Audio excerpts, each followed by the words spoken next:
Et c'est parti pour Patrimoine Passion, le rendez-vous dédié à l'investissement plaisir, passion ou alternatif de Smart Patrimoine. Nous allons regarder et tenter de comprendre ensemble comment investir dans des arbres. Et pour cela, nous avons le plaisir de recevoir sur le plateau de Smart Patrimoine Louisiane Guézel. Bonjour Louisiane Guézel. Bonjour Nicolas. Bienvenue sur le plateau de Smart Patrimoine. Vous êtes Head of Innovation et Impact chez Ecotree. On va peut-être commencer par définir tout simplement ce que fait Ecotree. Quand on va faire un tour sur le site internet d'Ecotree, on peut choisir une essence d'arbre en particulier qu'on a envie d'acheter. Il est proposé d'acheter, mais derrière, ça peut devenir un investissement quelque part. Oui, c'est ça. Donc, ça fait 10 ans qu'on existe. L'idée, c'est de restaurer des forêts françaises qui sont aujourd'hui mal gérées dans beaucoup de cas. D'accord. Donc, on prend en gestion ces forêts dégradées, on les restaure et on fait ça grâce à l'investissement d'entreprises et de particuliers. Et notamment la possibilité d'acheter un arbre. Et donc l'achat d'arbres, c'est un retour sur investissement parce qu'une fois l'arbre arrivé à maturité, donc ça a plutôt long terme, sa séquestration de carbone, puisque les arbres sont des puits de carbone, diminue ou stagne. Et c'est à ce moment-là que nous, on va le prélever. Ça a de la valeur économique puisqu'on va en faire du mobilier, une table, etc. Et ça représente un retour sur investissement. Alors là, vous nous avez dit beaucoup de choses. Voilà. Je reviens au début, quand vous dites... ça veut dire que dans un premier temps, vous achetez vous-même les forêts, si je ne dis pas de bêtises. Dans un grand nombre de cas, effectivement. Et ensuite, quand vous dites que vous les entretenez, ça veut dire que vous allez replanter des arbres. Comment est-ce qu'on gère mieux une forêt par rapport à la situation que vous trouvez avant d'arriver ? Alors, tout est question de diagnostic. Donc, nous, en interne, on a nos écologues, nos forestiers, etc. On fait des diagnostics. Dans certains cas, c'est utile de planter des essences adaptées au dérèglement climatique d'ailleurs. Et dans d'autres cas, c'est utile de restaurer une zone humide s'il y en a une, par exemple, et pas de planter sur cette partie qui est écologiquement sensible. Donc ça dépend de chaque cas.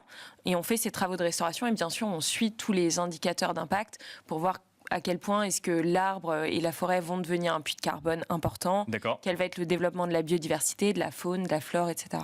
Donc, premier usage quelque part de cette forêt, être un puits de carbone, constituer un puits de carbone. Et deuxième usage, lorsque les arbres sont suffisamment matures quelque part et qui remplissent moins ce rôle-là, là ensuite il y a une retombée économique quelque part. Quand vous dites prélever, c'est qu'en fait cet arbre va rejoindre une scierie ou en tout cas se transformer en chaise ou en table par exemple. Oui, donc il y a plein de façons de prélever des arbres. Il y a la coupe rase qui est le fait de couper ou de brûler même des forêts entières. D'accord. Et donc nous, c'est pas du tout ce qu'on fait. D'accord. Nous, ce qu'on souhaite, c'est vraiment prélever des arbres un par un, avec un risque minimum de destruction de l'écosystème, mais quand même les envoyer dans des scieries pour relocaliser aussi toute la filière bois. Et donc ça a de la valeur économique. Et ce retour sur investissement, il va à l'investisseur initial, qu'il soit particulier ou entreprise. Justement, alors quand on est particulier ou entreprise, c'est le même mécanisme pour les deux ou Non, alors il y a une autre possibilité aussi côté entreprise, c'est le fait d'acheter une forêt avec nous. D'accord. Donc ça, c'est quelque chose qu'on développe beaucoup depuis quelques temps. C'est des entreprises qui souhaitent avoir leur propre forêt, D'accord. ont leur source un terrain dégradé. On le restaure, donc elles sont propriétaires de la forêt.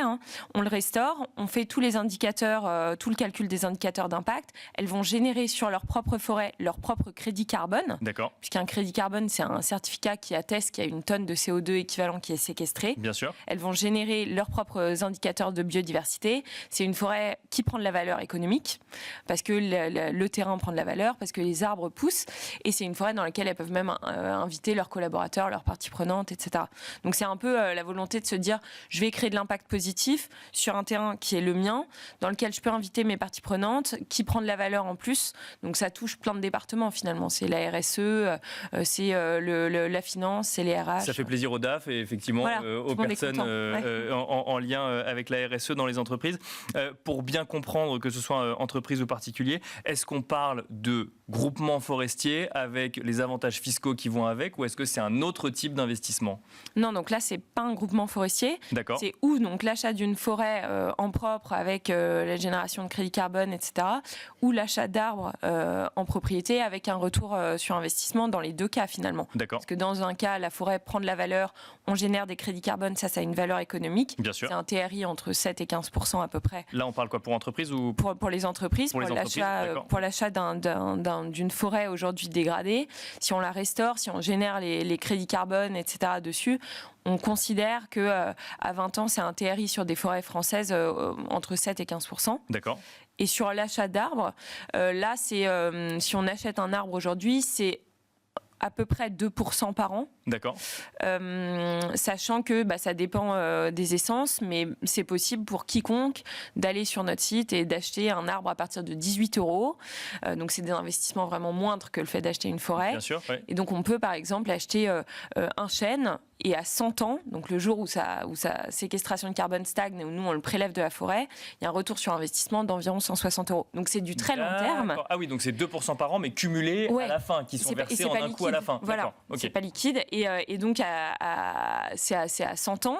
Donc c'est pour ça qu'on a pas mal de personnes qui investissent, qui achètent des arbres, qui l'offrent à leurs petits-enfants ou qui sont pas forcément intéressés par le rendement, mais qui finalement ont la volonté d'acheter un arbre parce que c'est mieux que d'acheter un goodies ou autre chose pour Noël notamment, par exemple. Oui, c'est ce que j'allais dire, ça s'offre aussi les arbres. Oui, il y a des tas de particuliers qui achètent un arbre ou des tas d'entreprises qui achètent un arbre aussi pour leurs collaborateurs ou leurs clients. Est-ce que, alors on est dans une émission dédiée à l'investissement, est-ce que vous voyez plutôt des comportements d'achat d'arbres en lien avec des valeurs écologiques ou volonté d'investissement aussi, d'investir avec ces valeurs? Est-ce qu'on est dans le comportement plutôt engagé ou le comportement investisseur ou les deux en même temps? Je crois que c'est plutôt le comportement engagé quand même. D'accord. On a la plupart en tout cas en ce qui concerne les particuliers, ils ont plutôt la volonté de contribuer à la plantation d'une forêt à côté de leur maison, sur leur territoire par exemple. Et du côté des entreprises, il y a quand même cette volonté de quand on achète une forêt en tant qu'entreprise et qu'on va avoir ses propres crédits carbone générés dessus, le prix des crédits carbone est quand même en train d'augmenter sérieusement depuis quelques années. Donc ça a un intérêt de les avoir directement, de les posséder quelque part. Voilà, et de les générer sur son propre terrain. Ça permet d'ailleurs d'avoir un vrai suivi, puisqu'on peut soi-même aller sur son terrain et vérifier que tout se passe bien. Ça coûte combien une forêt pour une entreprise? S'il y a un prix moyen ou ça dépend de la forêt? Ouais, ça dépend de la forêt. Si on prend tous les paramètres, donc le sourcing d'une forêt, l'achat du terrain, donc nous on fait le travail de sourcing, plus le terrain en lui-même, plus tous les travaux de gestion, la génération des crédits carbone, etc. Globalement, il faut compter autour d'1 million €. Avec l'ensemble et le suivi et le suivi associé. Avec la gestion et le suivi associé. Toute la gestion, etc. Mais c'est autour d'1 million €, ouais. Et dernière question, il en existe suffisamment des forêts en France pour proposer effectivement à l'investissement pour les entreprises. Le marché de la forêt, c'est un marché d'offres ou de demande aujourd'hui? Alors, il existe quand même beaucoup de terrains à restaurer. D'accord. Et nous, c'est notre sujet. C'est des forêts qui sont mal gérées, des forêts qui ont subi des coupes rases, qui sont malades, des espaces en friche. Et donc ça, il en existe quand même encore pas mal. En revanche, c'est sûr qu'on va pas pouvoir... à un moment, Emmanuel Macron avait dit que l'objectif, c'était de planter 1 milliard d'arbres. En France, ça va être compliqué. A priori, il ne va pas y avoir l'espace suffisant.